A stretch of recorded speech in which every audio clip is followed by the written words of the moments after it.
Caros amigos e amigas, irmãos e irmãs, muita paz a todos. Dentro de mais esse nosso projeto, do Evangelho nos pede licença, nesta oportunidade particularmente, vamos tratar de uma fala de Jesus. Vamos partir de uma fala de Jesus, retratada no Evangelho segundo o Espiritismo e retratada também no Evangelho de Mateus, ambos no capítulo 20, tanto de Mateus quanto do Evangelho segundo o Espiritismo. O Evangelho segundo o Espiritismo é sobre os trabalhadores da última hora. E particularmente nesse sentido, nós vamos tomar o item 4, Missão dos Espíritas, do Evangelho segundo o Espiritismo, de onde nós vamos tomar por empréstimo uma citação, onde ele diz assim: Não percebeis desde já a formação da tempestade que deve arrebatar o velho mundo e reduzir ao nada a soma das perversidades terrenas? Só esse pequeno trecho desse item 4 do Evangelho segundo o Espiritismo. É um capítulo muito interessante e ele vai falar também sobre os trabalhadores do Senhor, os últimos serão os primeiros, vai falar também sobre toda são vários trechos, palavras do Espírito da Verdade, né? E desse capítulo, desse item, né, Missão dos Espíritas, né, na verdade foi uma mensagem do Espírito Erasto, né, em Paris, 1863.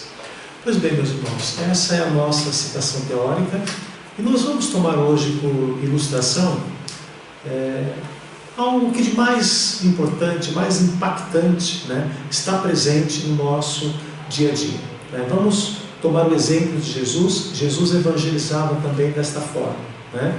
Ele aproveitava as situações do cotidiano, as coisas mais importantes, mais impactantes para as pessoas, para proferir o seu ensinamento, que ficou gravado e reproduzido na palavra dos evangelistas, né? Então, nada melhor do que nós utilizarmos essa situação do momento, que é em relação à Covid-19, né? É um fato muito impactante para todos nós e que desde que ela foi declarada como uma pandemia global, ninguém fala de outra coisa, senão de doentes, de mortos, e a gente ouve tanto falar, né, a mesma coisa, falar do mesmo, que se nós prestarmos atenção, nós começamos a acreditar nas mesmas coisas, a acreditar nas mesmas narrativas. Por exemplo, de que esse tal coronavírus é o nosso inimigo comum, né? E sendo o nosso inimigo comum, nós nos vemos hoje numa situação em que nós temos que escolher se nós ficamos com as questões da economia ou se nós ficamos com as questões da vida, economia ou saúde, e por aí vai. Mas hoje, né, nós gostaríamos de compartilhar com vocês uma experiência que nós vivenciamos e que tem muito a ver com tudo isso, né? Uma experiência que inclusive me fez repensar sobre essa narrativa, ou sobre todas essas narrativas que nós estamos escutando nos dias que passam. Pois bem, já se vão algumas semanas, e eu me lembro que era um final de semana, nós estávamos no café da manhã, em casa, e de repente, um familiar comentou sobre uma reportagem que se referia à questão da China, tá? Ainda estávamos no começo desse processo, tá? E para ser sincero, né, realmente justificava, né, o que se dizia de um caos que se instalava na China, né? Só que me parecia algo tão distante do Brasil. Falava-se em mortos, em contaminados, né? Realmente uma coisa grave, como todos nós estamos constatando hoje. Mas curiosamente, e sem que houvesse assim qualquer conexão, né, com aquela narrativa, né, eu ouvi no íntimo de minha alma uma frase: mas ore pelo Brasil. A minha primeira reação, o meu primeiro impulso imediato, né, foi uma rejeição. com aquele pensamento, com aquele sentimento, né? Nem sabia de onde vinha. Mas eu parei e fiquei pensando, bom, se o caos está na China, que é lá onde estavam os mortos, um cenário realmente de catástrofe, né? Aquele cenário tocava mais as fibras do meu sentimento, né? E ao fazer isso, não me permitia pensar de outro modo, né? Não me permitia ver a possibilidade, ou seja, a necessidade, melhor dizendo, de orar primeiro pelo Brasil, quando se sabia que era lá na China que estava o caos, né? E assim sendo, orar pelo Brasil não se encaixava muito na racionalidade, na minha racionalidade, né? Na minha visão estreita, né? Vamos dizer dessa forma. Hoje eu vejo que a minha visão é estreita, né? Bom, curiosamente ou não, ocorreu-me, e ainda de um modo até mais forte, né, um segundo pensamento: ore pelo Brasil, mas ore muito por Brasília. E aí a gente fica se pensando, né? Bom, não senti mais nada, também não ouvi mais nada, mas fiquei pensando naquilo, né? Por que orar por um país quando o caos e os mortos estavam em outro? Era isso que eu me perguntava. Conscientemente, eu mudei a minha disposição em relação a como eu estava vendo, como eu estava analisando o que estava se passando, né? E isto, com qual objetivo? Né? Com o objetivo de verificar aquilo que não estava, ou que poderia não estar, nas narrativas jornalísticas, ou nas narrativas das pessoas, né?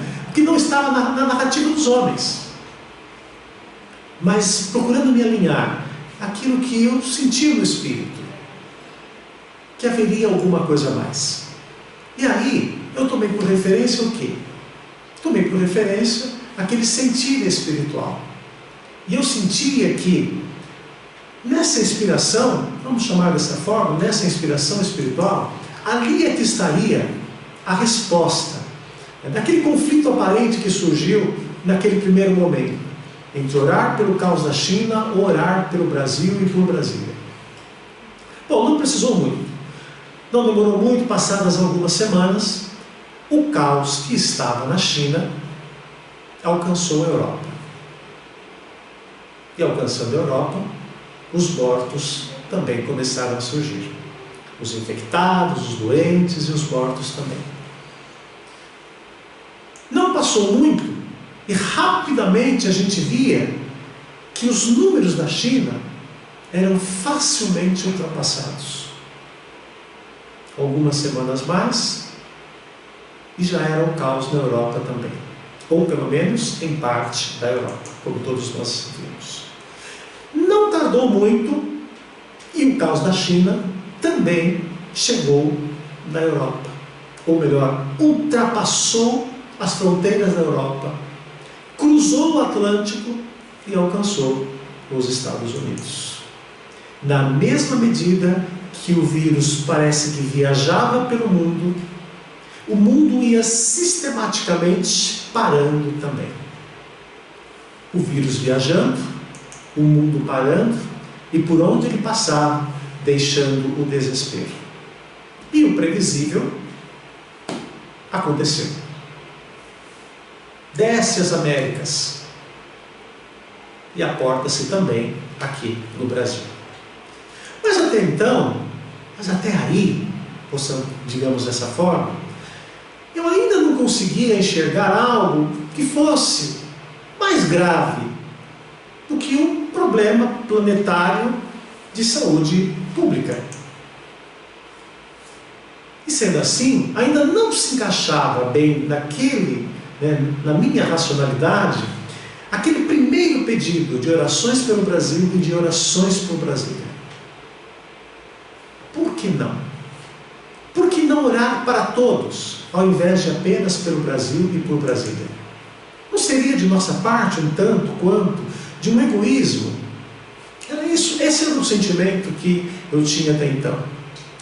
Foi quando certos fatos foram surgindo e como que um quebra-cabeça começou a se montar, e eu juntando aquelas peças como uma colcha de retalhos, e estranhamente ou não, né? A gente sempre fala isso, né? Estranhamente ou não, coisas que eu não percebia e que eu não via, eu passei a ver. E vendo estas outras situações, esses outros fatos, deram a mim conta de que esse algo grave, né, um algo mais grave do que a própria doença, ele de fato já estava instalado na nossa sociedade, principalmente na nossa sociedade brasileira. Eu me pus a fazer uma certa retrospectiva dos fatos, passando por tudo aquilo que tudo aquilo que estava acontecendo, que já havia acontecido em outros lugares, vendo e ouvindo as narrativas telejornalísticas, mas aquilo que de fato juntou as peças para mim, as peças que não se encaixavam, que passaram a se encaixar, foi exatamente quando eu adicionei nessa minha análise, uma análise apertada, vamos dizer assim, mas eu trouxe para ela aquilo que todos nós já sabemos, que de longa data as Escrituras já anunciavam o final dos tempos. E de longa data também a doutrina espírita já nos explica exatamente esse final dos tempos. Tenha em conta que há muitos anos, vivenciando e estudando a doutrina espírita, todos nós aprendemos sobre a lei do progresso, sobre a evolução dos planetas, sobre a evolução das humanidades. E eu me recordei também de vários livros espíritas que tratam particularmente sobre o Brasil. Vários autores que já escreveram sobre o compromisso desta terra. Por muitos, né, chamados exatamente do quê? Coração do mundo e pátria do Evangelho. Alguns gostam dessa terminologia, outros não gostam, mas eu acho que isso nem é o mais importante para nós. Faltava ainda que com todos esses novos elementos, mas ainda faltava alguma coisa para mim, para juntar todas as peças dentro daquele quebra-cabeça. E esta coisa se levantou quando eu adicionei mais um elemento, que é exatamente aquilo que de todas as nossas experiências nas reuniões mediúnicas se levantavam como um testemunho vivo que cotidianamente nós nos defrontamos no diálogo com os Espíritos. Foi exatamente desta experiência, ou foi esse último elemento que eu adicionei, que nós adicionamos, né, nessa análise dos fatos, que eu me recordei de algo que todos nós já sabemos. Das incontáveis comunicações em que espíritos amigos, outros nem tão amigos, outros nada amigos, sempre disseram do interesse que o Brasil particularmente despertava para muitas falanges das trevas. Algo, vamos dizer assim, não era algo que nós não soubéssemos, mas era algo que todos nós que vivenciamos nesse meio, que estamos sempre presentes no dia a dia das reuniões mediúnicas, das reuniões de desobsessão, a gente ouve tanto, que chega uma hora que a gente acaba não dando toda a atenção, ou não dando tanta atenção para algo que nós deveríamos dar toda a atenção do mundo. Foi só ali, ou só a partir daquele momento, que eu comecei a entender aquele pedido de orações pelo Brasil. E por Brasília principalmente. Só a partir de então que eu comecei a analisar quanto sentido fazia, naquele primeiro momento, aquele pedido que me bateu a alma, no sentido de que precisamos orar pelo Brasil e precisamos orar principalmente pelo Brasil, por Brasília. Porque na análise dos fatos materiais, a partir daquelas causas, de certas causas pregressas e causas de ordem espiritual, é que em verdade deram todo o sentido, me mostrando a dimensão do problema, que vai bem além do que a saúde pública. E coloca, na verdade, a paz pública como o nosso maior problema. Ou a paz pública que pode estar no horizonte próximo como sendo o nosso maior problema. E por que nós dizemos isso? Dizemos isso, meus irmãos, porque nós vemos um país de uma configuração geográfica continental. Mais de 200 milhões de habitantes. Realmente, com um desenho, cuja sua geografia tem o desenho de um grande coração. Um país de terra fértil, de água abundante, um clima praticamente sem igual, um povo amistoso e acolhedor, um povo multirracial, como talvez em nenhum outro lugar no mundo. Talvez nem seja exagero nós dizermos que não existe em outro país. Uma nação pacifista, reconhecidamente pacifista na diplomacia internacional e reconhecidamente aberta a uma ampla liberdade religiosa. Um país que, conforme escreve o espírito Humberto de Campos, é o coração do mundo e a pátria do Evangelho. Uma obra psicografada por Francisco Cândido Xavier, 1938, acho que é a sua primeira edição, na qual o Espírito Emmanuel, ao prefaciá-la, ele destaca as palavras, os dizeres de um historiador, de Alexandre von Humboldt, grande geógrafo, historiador e explorador alemão, princípio do século XIX, que após visitar o vale extenso do Amazonas, num misto de êxtase ou de deslumbramento, nem saberia dizer, ele afirmou que o Brasil não estava apenas destinado a suprir as necessidades materiais de todos os povos. E a gente vê que não é muito, que aquelas palavras dele se encaixam bem no que está acontecendo hoje. Mesmo com todo esse cenário de pandemia global, nós temos no Brasil hoje uma super safra, algo que não acontece no mundo inteiro. Mas Alexandre ainda dizia mais. Ele dizia que no futuro próximo, esse país estaria fadado a ser o celeiro das grandes claridades espirituais para o mundo inteiro. A mais ampla expressão consoladora de uma fé raciocinada, uma fé pura. E o que vemos, meus irmãos? Se nós pararmos para pensar no que esse irmão dizia no princípio do século XIX, e o que nós estamos vendo a olhos nus hoje, no Brasil, no momento em que nós vivemos, nós até diríamos que as palavras daquele irmão eram palavras quase que proféticas. Uma visão que dá todo o sentido ao que disseram e que tem dito todos os espíritos sobre o tão grande interesse que o Brasil desperta para certos irmãos que fizeram das trevas o seu domínio.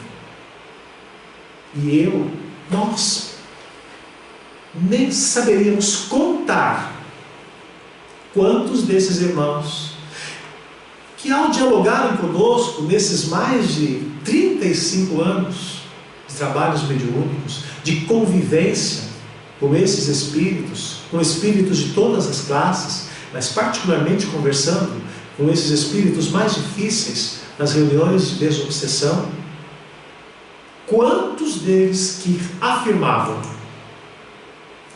falta-nos ainda derrubar essa luz do Evangelho do Cristo nesse país. Mas nós não desistimos, diziam eles. E de nossa parte, meus irmãos, Nós não temos a menor dúvida disso. E certamente, bem por esse motivo, nosso irmão Emmanuel, quando prefaciou a obra do nosso irmão Humberto de Campos, Brasil, Coração do Mundo e Pátria do Evangelho, ao prefaciar esta obra, ele não nos deixou perdermos na empolgação daqueles dizeres, daquele explorador alemão, do Alexander. Não nos deixou perdermos no desarrazoado entusiasmo. E já naquela época, final da década de 30, nosso irmão Emmanuel finaliza o prefácio desta obra do nosso irmão Humberto de Campos com os seguintes dizeres, que eu peço licença que vocês nos permitam ler. Vejam bem, peçamos a Deus que inspire os homens públicos atualmente no leme da pátria do Cruzeiro, e que nesta hora amarga, e que se verifica a inversão de quase todos os valores morais no seio das oficinas humanas, saibam eles colocar muito alto a magnitude dos seus precípios deveres. Vejam só, meus irmãos, palavras ditas ou enviadas à terra pelo nosso irmão Emmanuel, final da década de 30, já falando das horas amargas daquele momento. E se nós transportarmos aquelas palavras para hoje, nós verificaremos que ainda temos muitas horas amargas no horizonte de toda a humanidade. Mas particularmente sentimos horas decisivas de amargor no seio desta nação. Em verdade, meus amigos e meus irmãos, muito além do que nós vemos de uma grave pandemia global, muito além dessas questões sanitárias que lhes afetam ou que lhes são afetas, muito além das questões políticas de governança, e que são inegáveis, e que nós sentimos fortemente os grandes conflitos dessa grande polarização, no grande extremismo político, ideológico, que está se instalando em meio a essa pandemia global que nós estamos vivendo. Não nos esqueçamos e nem subestimemos. Existem bastidores, ou nestes bastidores existem complexas tramas que se levantam desses bastidores espirituais, e que nós, principalmente nós, espíritas, não devemos subestimar. Jamais. Não devemos subestimar o que os espíritos da codificação, vejam, estamos falando lá da época que nosso irmão Allan Kardec, meados do século XIX, já diziam, ou responderam a Allan Kardec, quando ele lhes pergunta se os espíritos interferem nos atos da vida dos homens na terra. E os espíritos, sem meias palavras, de uma forma direta e pontual, eles simplesmente lhes responderam: muito mais do que pensais. Quase sempre eles vos estão a conduzir até os passos e não vos dais conta disto. Vejam bem. Consideremos essa resposta dos espíritos no contexto daquilo que há mais de 2000 anos, quando Jesus se referia aos espíritos ditos demônios naquela época, que se apossavam dos corações e das mentes frágeis, quando Jesus respondia aos seus apóstolos dizendo: quanto a esta casta de espíritos, somente jejum e oração. Juntemos essas duas colocações magistrais e teremos a condição de entender aquele dito do benfeitor espiritual Emmanuel, quando ele se refere a esta hora amarga, uma hora que demanda muita oração para os governantes, porque se prestarem atenção, aquela palavra final de Emmanuel, ele está se referindo especificamente aos governantes, aqueles que têm um leme político de governança desta terra chamada Brasil. Todos eles, e aí vamos encampar todos os governantes de todos os planetas, de todos os países, todos de fato, no mundo inteiro, precisam especial atenção das nossas orações. Mas, meus irmãos, não esqueçamos de orar, e orar muito por aqueles que estão na governança do nosso país. Porque a pandemia passará, a doença passará, deixará certamente um rastro de dificuldades que deverão ser superadas e serão surpreendidas e serão superadas. Mas não nos esqueçamos que é nas mãos destes nossos governantes que estão as mais graves decisões, as decisões das quais repousam a paz de toda uma nação ou o caos social de toda uma nação. Mas isto vai ter que ser assunto para o nosso próximo encontro. Resumiremos, esta nossa primeira parte, essa nossa primeira participação, meus amigos e meus irmãos, dizendo, lembrando, fazendo menção àquela citação do Evangelho, que a tempestade deve assolar o velho mundo, ei-la junto de nós. E todos nós não devemos ter uma visão simplista de tudo isso que está acontecendo. Não devemos ter uma visão simplista que tudo isso se resume apenas e tão somente aos problemas de um vírus. Apresentamos-nos todos neste momento como trabalhadores desta última hora.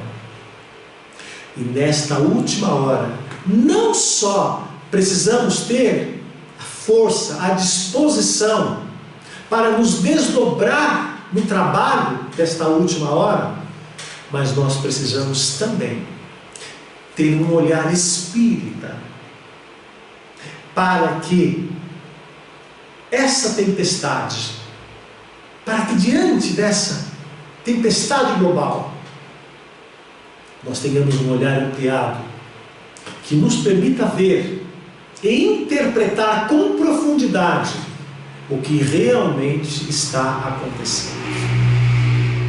O que realmente acontece na Terra. O que realmente acontece neste mundo aparente, nesse mundo de relação ou de relações em que nós estamos. Mas temos também um olhar para aquilo que se levanta desses bastidores espirituais que circundam a Terra e toda a sua humanidade. E nesse sentido, meus irmãos e meus amigos, a ingenuidade nesta hora não é boa companhia. Porque, como já dizia Jesus, com esta casta de espíritos, com certa casta de espíritos, somente jejum e oração. E nós não podemos nos permitir esta ingenuidade, porque em verdade a nossa postura, a nossa ação, como nós vamos nos colocar daqui para frente, certamente vai partir de como nós estaremos interpretando o que está acontecendo. Se olharmos apenas para as questões materiais, certamente seremos traídos pela ilusão de acreditar que, passada a doença, todos os problemas estarão resolvidos. E na verdade não é isso. Então, para que nós tenhamos uma posição cristã, uma posição consciente, uma posição de quem compreende o que está se passando e o que isto demandará de cada um de nós daqui para frente, de como nós estamos entrando nessa situação e de como nós queremos sair desta situação, nós temos que ter uma visão ampliada da realidade espiritual que permeia toda esta problemática que nós estamos vivendo aqui na Terra. Ser trabalhador da última hora impõe isto: dedicação, esforço, desprendimento, mas acima de tudo, nós precisamos ter uma visão ampliada daquilo que de fato acontece. E principalmente nós espíritas, que convivemos com esta realidade, não devemos nos deixar envolver pelo calor das paixões que incendeiam os ânimos e que fazem com que nós comecemos a enxergar inimigos em toda parte e que percamos o sentido cristão, aquele sentido que agrega, que une e que não separa uma nação, que não separa uma família, que não separa um povo, para que a gente possa compreender que somente a partir desse referencial cristão,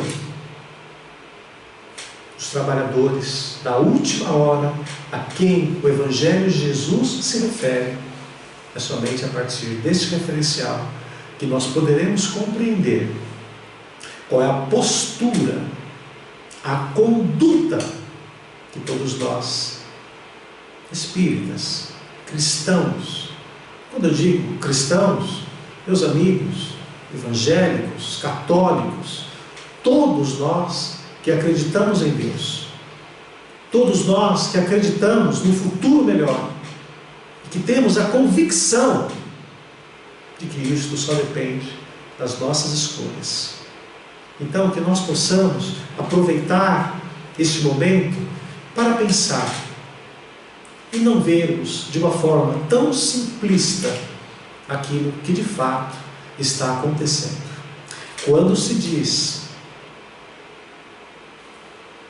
que a Terra não voltará a ser o que era, que o normal de antes não voltará a ser mais o normal de hoje, e nem será o normal do amanhã, é por causa dessas profundas transformações que estão acontecendo no mundo material em que nós vivemos, mas também estão acontecendo no mundo espiritual que nos circunda a todos nós.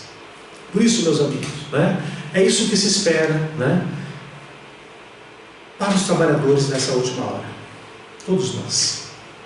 E se você gostou de mais esse nosso encontro, como sempre deixamos a recomendação, inscreva-se lá no nosso canal do YouTube, clica ali naquele sininho, você será avisado do complemento dessa palestra, porque o nosso tempo, estamos aqui controlando ele, já não nos permite avançar mais, mas nós iremos complementar os dizeres dessa nossa participação de hoje no nosso próximo encontro, porque esse assunto é um assunto muito vasto, muito complexo, e que de fato os caminhos da paz passam pela compreensão de todos nós. Somente essa compreensão é que fará com que a gente consiga se abster de cair nesta vala comum que parece que incendeia toda uma nação, dividindo-a entre eles e nós, entre amigos e inimigos. É tudo o que nós não precisamos. E na verdade, não é o que nós não precisamos para a pandemia, porque a pandemia, com isto ou sem isto, ela passará. É tudo o que nós não precisamos se nós nos candidatamos para uma nova era, para sermos partes de uma nova era nesta terra. Um mundo de paz, de mais harmonia e de mais compreensão. Jesus abençoe a todos, meus amigos, meus irmãos. Muita paz em vossos corações.